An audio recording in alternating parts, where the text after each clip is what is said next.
Good afternoon, everyone, and thanks for joining us. I'd like to welcome you to this Monday Minute Chat hosted by the Canadian Leadership Congress. Today, we're talking about how pension funds in Canada can build sustainable portfolios.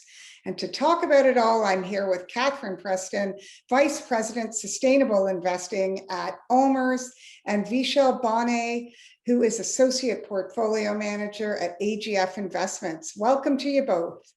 Let me start with my first question. What does sustainable investing look like from both your standpoints, and how do you go about integrating it into your core investment beliefs? We started really by defining our belief around sustainable investing, which is that we do believe companies that better manage environmental, social, and governance or ESG issues will perform better, particularly over the long term. And in addition, integrating these factors is actually part of our fiduciary duty, that it's all consistent. So once we had that definition in place, then we started to build the governance structure around how OMERS was actually going to address sustainable investing. Starting with that governance framework, we enacted policies, the board approved those policies, and then we built a sustainable investing committee whose focus is actually implementing the strategy. And that committee is made up of the investment teams that are actually making investment decisions, and they have their own processes to do ESG integration, because we know investing in private equity is very different than investing in a building at Oxford or in public equity. So everybody has their own approach, and then we come together at the committee and talk about how it's going. We really found that building the strong foundation governance really is helping us move the program forward and sets us up for success. Yeah, that's great. And having that investment committee and communicating regularly would be pretty key, I'd say. Absolutely. So Vishal, how about you as an asset manager? Yeah, recently in a couple of my chats, I've often brought this up that this crisis, the pandemic, has been really different for ESG, especially ESG investing, because there's now a renewed enthusiasm, willingness to support ESG. And if you see ESG sustainable investing today versus 5 years back or 10 years back, there's a mark different. There's a step change, in terms of willingness from the policymakers, and that momentum is now getting carried forward to the capital markets as well. So if you compare it to the global financial crisis, the whole focus was on the conventional recovery. Today, the focus is on green, economic recovery. If you listen to the EU politicians, Biden's climate agenda. So really, the crisis has been a kind of a boon for sustainable investing. And to your question on how we integrate at the AGF Global Sustainable Fund, we look at ESG as an opportunity and not as a risk, mitigation tool. So really, we tend to invest in companies which are providing technologies or solutions to solve problems related to energy, waste, water, and health. So any kind of company offering solutions there. And then we, of course, apply, the other lens of, controversy screening, engagements. We have a ESG committee as well. There's a sustainability council where all these issues are, escalated. But really, the big driver for our fund is to look at ESG as an opportunity and then, apply the other lens for integration. Yeah, and I hear that a lot on the pension side, as well as asset owners shift from just a risk to an opportunity lens. Do you see that at OMERS as well, Katharine? Absolutely. We start out, all these policies are really focused in trying to measure the risk, and we'll talk more about climate change, I'm sure, in this discussion. But not to forget that it's the opportunity set as well. And so we made sure, and as asset teams are bringing transactions forward, that we're encouraging them to talk not just about the risk management side, but also the opportunity, and to see their company through a positive ESG lens and what kind of solutions that those companies are offering. Yeah, that's really important. And just let me add on that, OMERS and other large pension funds in Canada are calling for better ESG data reporting by both companies and managers. And what is it exactly that you want to see? Well, we certainly want to see a reduction in the noise out there in the market. I think there's so much information out there under the ESG umbrella that we really want to see it standardized in a framework that can be globally applied, that everyone is talking the same language, And so really encouraged that the IFRS is taking that on and developing a sustainability standards board, because we certainly see the benefit of that. And we also want it focused on the materiality, financial materiality, because what our approach as investors has to be through that lens. And so winnowing down all the hundreds of possible ESG data points to what really matters, and recognizing that that's going to help not just investors, but companies, and reduce the burden on reporting and communicating that they have to do. Yeah. Vishal, from where you sit, there are obviously requests for better data from both companies and asset managers. What are clients asking you? Yeah, I mean, absolutely. Clients are getting more engaged, especially we have some keystone clients who are, pension funds, teachers' pension funds, and stuff like that. So, I'm seeing more and more interactions towards helping these clients, because they are now under their own duties to report on compliance, to report on their own stakeholder advocacy, stewardship initiatives. So they work with us.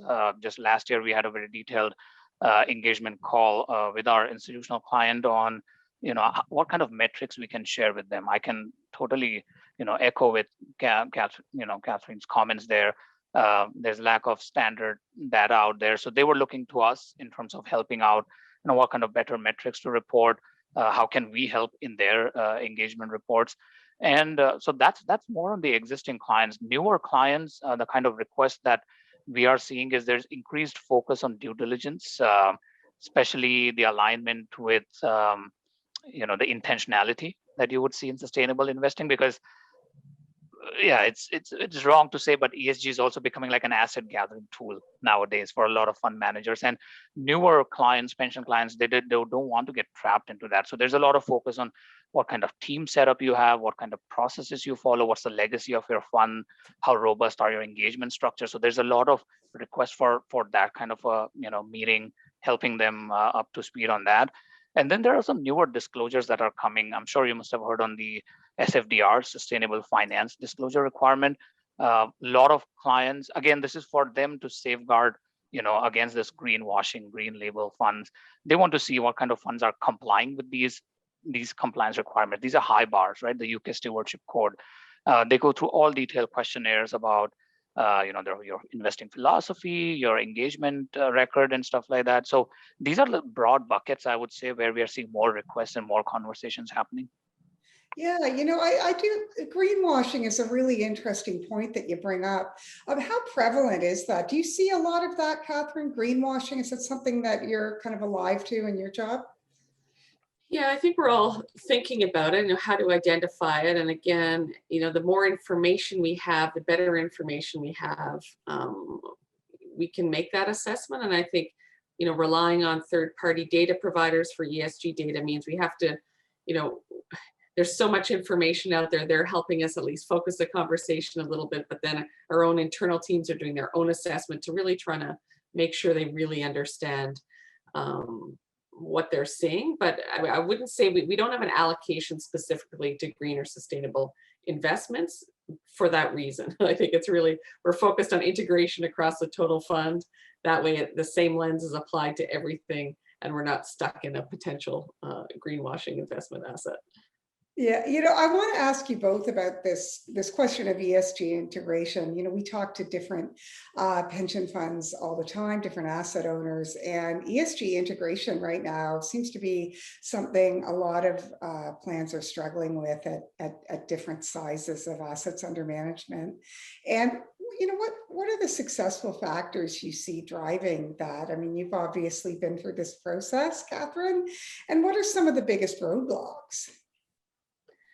Yeah, I think I'll repeat myself a few times in our conversation about, data being the biggest roadblock, but also getting the right data, making sure it's consistent, be able to integrate it properly. So we're trying to build our own metrics internally on the ES and G dimensions, so that whether you're looking at private assets or public assets, there's at least some consistency across a certain number of those, to make sure we're all looking at them in the same way. And then we can report that up to our senior leadership to say, here's the kind of an ESG dashboard of each portfolio, of each asset class, of each strategy, to really see that portfolio through the ESG lens.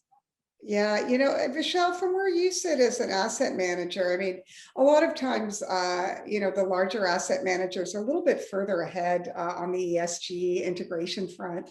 From where you sit, what are some of the roadblocks you've seen to integration, and what are some of the successes? Yeah, I mean, success is as ESG investing, sustainable investing gets embraced more and more by the investing industry. At least I'm seeing more awareness and education in the field of ESG. Just apply a simple example. CFA is kind of the gold standard in finance. You need to understand, the different portfolio aspects. There's now an increasing focus on ESG education. The SASB framework is great.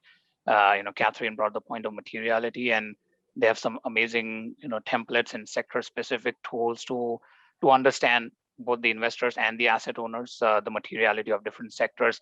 So awareness and education is increasing, and that's putting more control with us, like the managers as well as the owners. We can understand these issues better.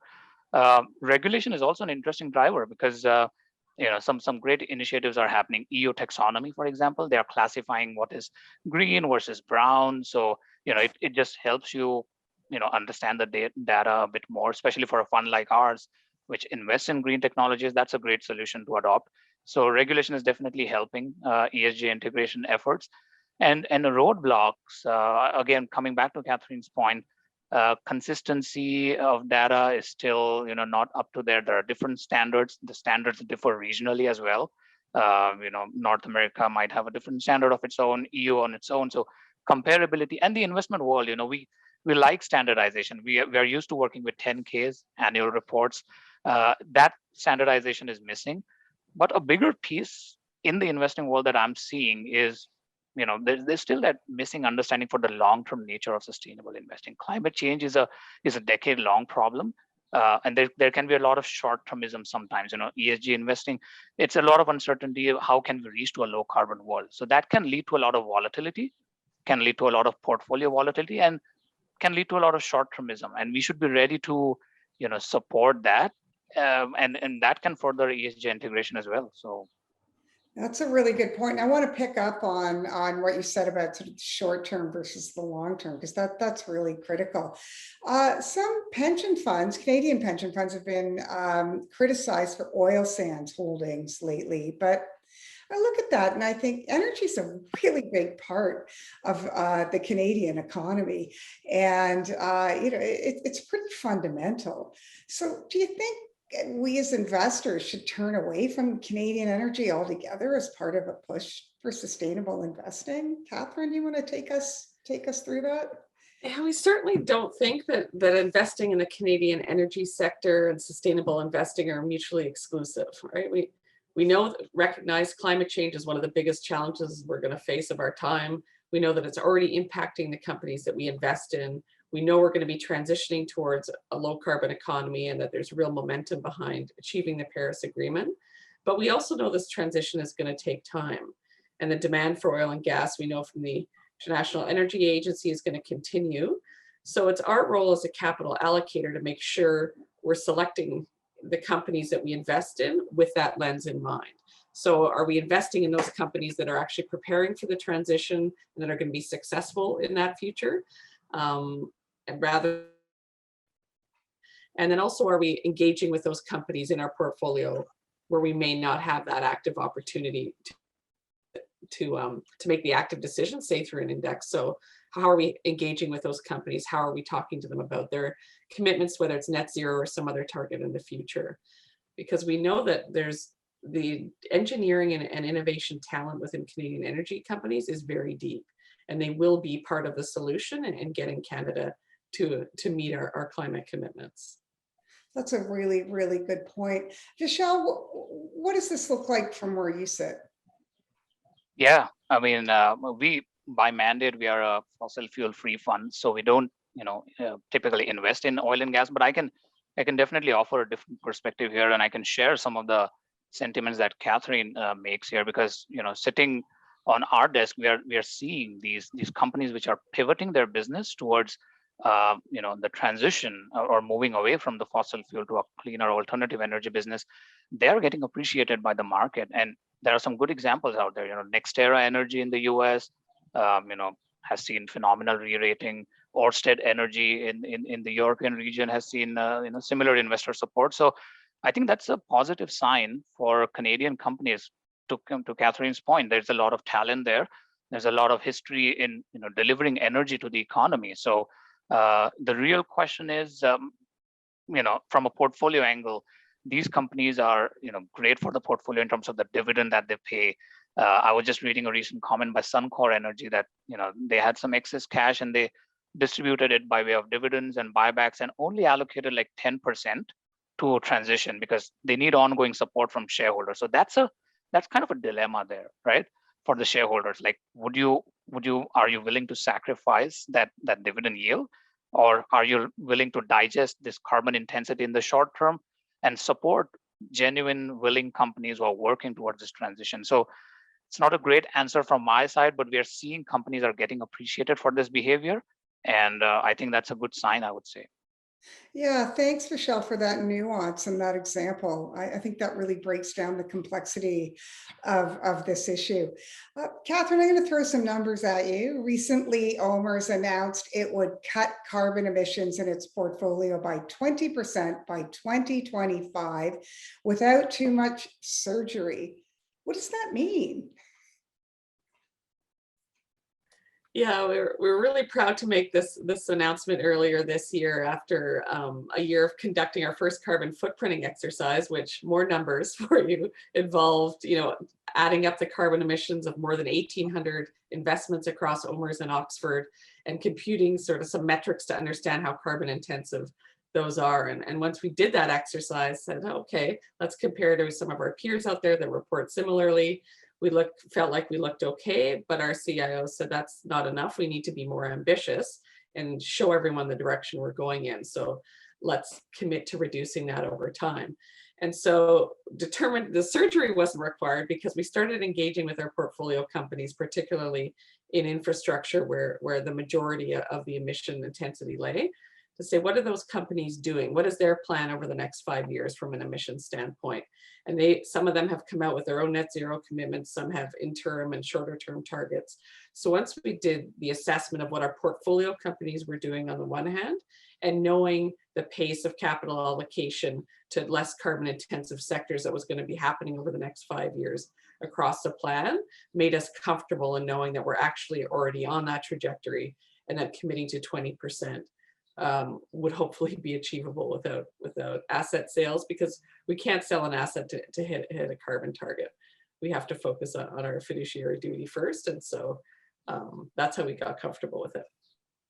Okay, that sounds really, really interesting. Now, let's talk a little bit more about knowing kind of how you're doing and numbers.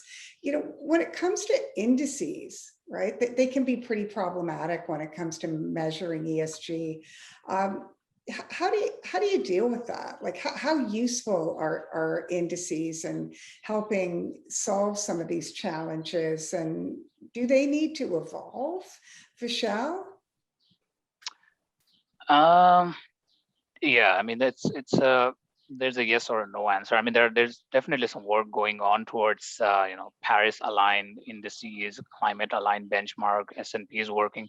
I think the EU taxonomy framework is revolving around these kind of benchmarks, and I think it will be an important step, because benchmark is where asset managers allocate their money. Like for us, as a thematic or a positive impact kind of a fund, there's no correct benchmark that we are compared against. We are compared against conventional benchmark, and that's sometimes a handicap, right? We are not able to perform because our companies are working with a very long-term lens. They're right now investing in some of the projects which may not deliver returns immediately, but you need that patience. And maybe these kind of benchmarks will offer that patience, that long-term lens. So I would definitely say that it will be a step in the right direction to achieve, the climate neutrality goals that we are aiming towards. You know, we've talked a lot about climate change and climate goals and carbon, but there's a couple of other components of the ESG equation, particularly the societal side of it. Certainly, COVID has shed a light on a number of deep inequities in society and globally. Are these more difficult to assess in the context of investing? And how do you set investment targets and goals in that area? Vishal, do you want to talk about that a bit? Yeah, sure. I mean, at a high level, like I said, sustainable investing is gaining, focus. So the S pillar within SNG is also kind of evolving. It's gaining, the interest, but it's gradual. It's not at the same pace as E or G. But as ESG investing is embraced strongly by the investment industry, I would see this pace of adoption to increase. Now, E and G have their own set of drivers. If you see, climate typically is always, scientifically, academically, is kind of like debated, talked about as an existential crisis. If you see the focus, the biggest driver of a fund manager is where's the capital moving and how will you participate in that? And if you see at a policy level, the EU Green Deal, Biden's clean agenda, the money is flowing towards renewable energy, energy efficiency, electronic vehicles, hydrogen. This is where the investment is happening. And so by default, a lot of the money and asset allocation happens towards these kind of areas. And governance, even without ESG, is always a risk factor in our investment process. So it was there even before ESG was there. So you always evaluate transparency. Now, S, when you talk about setting up targets for S, yeah, you can X% of female representation in the C-suite executive. You can screen companies based on those metrics, but it's when you say social inequities, it's the broader, like the health, welfare, education. It's known that these are observable positive externalities, but the measurement or the metrics are still not there up to par. So that's always a challenge. But like I said, right, things are improving, and I think the pace of it, like last year, we had a very detailed questionnaire from our institutional client to say, to report on how our companies are supporting employees in COVID, paid vacation, paid sick leave, taking care of your kids, what kind of initiatives are happening, and we had to send a questionnaire. So questions are being raised, and I would hope things to improve, I would say. Katharine, your thoughts on this? Yeah, the S is indeed, and echo Vishal's comments that they're the most challenging. I think, I look back at how long it took us on climate change. It was 20 years of getting carbon data reported before it was finally flagged as a potential systemic financial risk. And that really drove action to create more standardized reporting and the TCFD framework, which has really helped move things along. And so when we talk about under social, it's really the human capital bucket. So the companies we're investing in, how are they engaging with their employees? How are they thinking along the supply chains? What kind of human rights potential risk are there along the supply chains? And so coming up with a way to actually, define exactly what metrics we all are looking for. And I think that has started, but I hope that it doesn't take 20 years for us to get it standardized as it did for climate, because it's really going to accelerate it, and the S, and as you've talked about through COVID and all the events of the last year, that it's really a top of mind to everybody. Yeah, very much so. Look, I want to thank you so much, both of you, for your comments and your time, and for sharing all your ideas. It's been a really fun conversation. I've really enjoyed it. I've learned a lot. And that wraps up our Monday Minute. Don't forget to send us your questions, and we'll get back to you with any comments from our speakers. And thank you very much for joining us, and we'll see you next time. Thank you. Thank you. Bye. Bye.